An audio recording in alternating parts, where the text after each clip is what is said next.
Good morning, children. Today we are going to learn chapter 10 from course book The Mitten.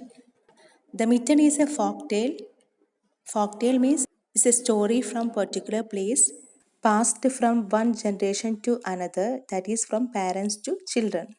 And let's see the main characters of this chapter. They are a little boy and five animals. They are an owl, a rabbit, a fox, a bear, and a mouse. This is a story about a mitten and how five animals sheltered themselves from the cold into a mitten. And what do you mean by mitten?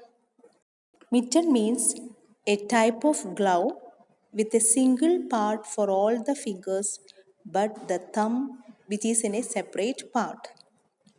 So when do we use this mitten? During the winter season.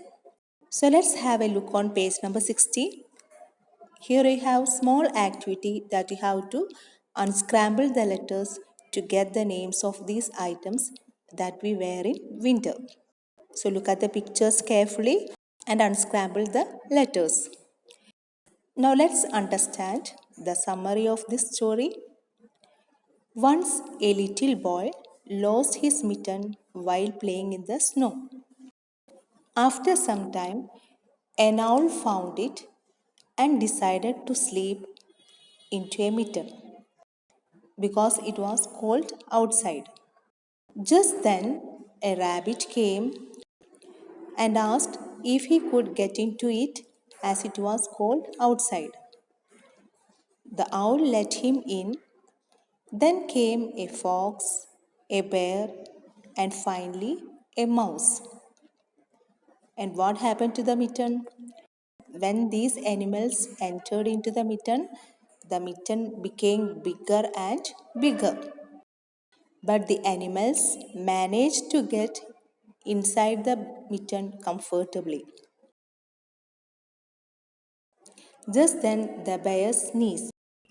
And what happened to the mitten? The mitten split and the five animals were thrown into their own homes where they slept.